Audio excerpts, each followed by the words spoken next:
Before we get into the list of all of the tools that are available, which are the next few lessons, we'll be identifying all of the tools available to us. I want to talk about what is perhaps the most important tool of all, and that is acceptance.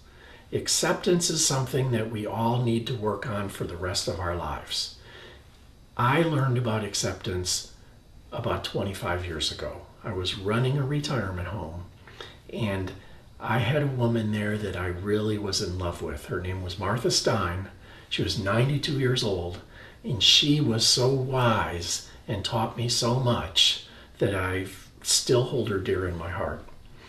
Martha always had the perfect attitude. No matter what happened, Martha was able to maintain composure and choose how to respond in a way that made everyone around her happy.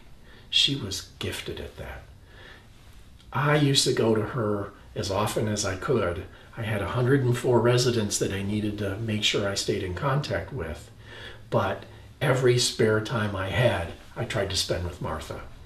The reason is because she shared with me an attitude towards life that affected me for the rest of my life. And the number one thing she shared with me was this idea that we should accept our circumstances. So I would go to her in times of trouble sometimes. And I remember when my car was totaled, and I was really upset that I had lost my car, and it was very important to me. A young man that age tends to really identify with things like that. And she told me that I could get over it right away if I chose to, or I could hold on to that pain for 2 years before I got over it. And she says, why don't you just choose to get over it now? And I said, Martha, it's not as simple as that. And she said, yes, it is. If you understood this, you would see that it's a choice that you're making. Might be a very difficult choice, but the more times you learn to make this choice, the better it is and easier it is for you to do that. What she was talking about is learning to accept what has happened. This applies to wrecking my car, breaking up with someone, somebody said something you don't like. It literally applies to everything.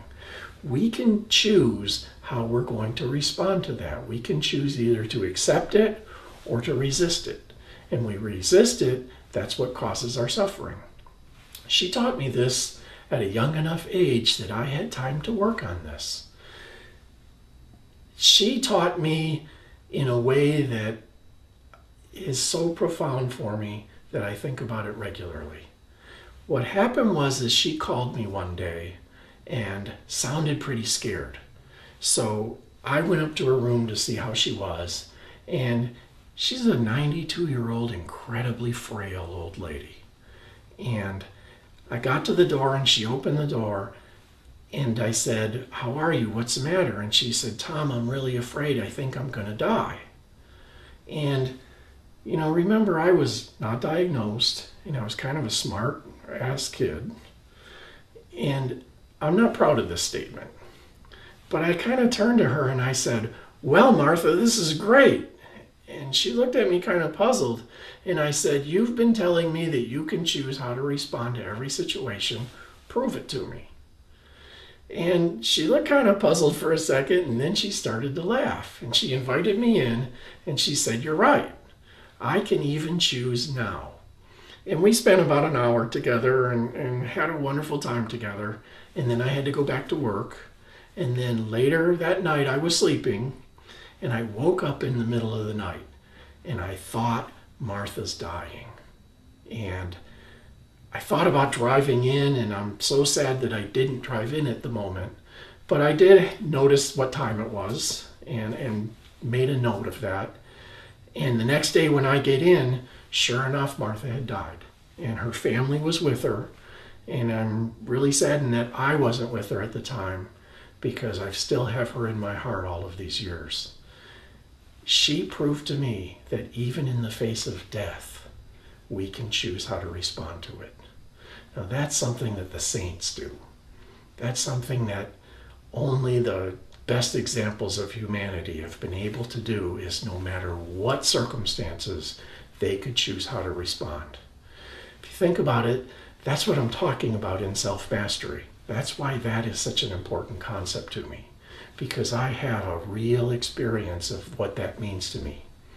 It also happens to be one of the things that I learned when I was a monastic, is learning how to accept our circumstances.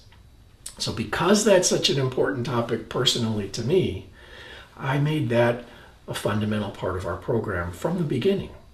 Ever since we've been doing these workshops, acceptance has been an important component. It was a part of my first book, Bipolar Advantage. And the way we did it in the workshop, I don't see how it really translates as well to an online course.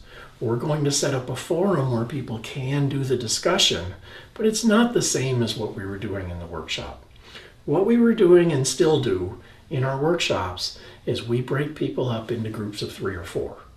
And then each person shares with the rest of their group, here's what acceptance means to me, and here's why I think acceptance is important. So each person would explain that to the other 3, and then each of them in turn would say, here's what it means to me, and here's why it's important to me. And we wouldn't cut into that person's message, we would just let them explain it. And what the benefit of that is I have to think about it before I can explain it to a few other people, but I'm also hearing how they feel.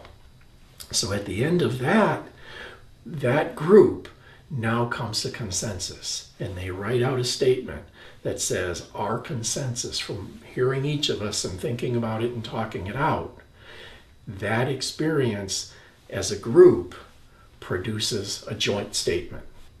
Here's what acceptance means to us, and here's why we think it's important. Now this takes about an hour overall, and about 45 minutes of it is this part, and then the next 15 of it is all of the groups call it out, and I write it down on a board, and we compare all of the definitions. I've done this with hundreds of people, and what strikes me as really amazing is we all come up with a very similar definition. I've done every experiment around this, not giving them any information up front, telling them about Martha Stein, sharing different pieces of information. It really doesn't matter if I just say our next exercise is to do this and no upfront information. They always come up with the same kind of statements. We accept what is. I accept you for who you are. I accept my circumstances. I'm okay with what's going on is a common component in all of them. Well, what's remarkable is there's another component in all of them, and that is I don't accept the status quo in the future. Acceptance in everybody's definition has this other part that says I am going to change my circumstances for the future. I can accept it now, but I want to make changes so that it's different in the future. I want to grow. And in all of the statements for why it's important, it always has this element about so I can grow, so I can have better relationships, so I can live a better life, so I can be more comfortable in my life. There's always that kind of component, which more validates this whole idea of how important acceptance is. It literally, to me, means unless I can accept who I am today, I'm not going to make the steps to change it. It also literally means to me, unless I can accept the possibility of a better future, I'm going to be stuck in the current situation. And when I've worked with so many people around this, I really see this idea playing out. The people who say, no, it's not possible to get bipolar in order, they don't have it. Those that say, I believe that it can happen, are the ones that are striving to make it happen. It doesn't mean that all I have to do is believe it and it becomes true. It means that if I can accept where I am today and accept the possibility of a better future, I'm going to do the work necessary to make it happen. If I can accept that it takes amount of work to make it happen, now I'm on the path to a better life. So our first step is to really think clearly about what acceptance means and why it's such an important thing. So your exercise for this is to write that down. Write down your definition. What does acceptance mean to you, and why is it important? And then join the forum around that and add that into the discussion and discuss it with the other people to say, how can I really look into this more deeply? So please take this exercise very seriously, and then we'll move on to the other steps of identifying all of the other tools available to us.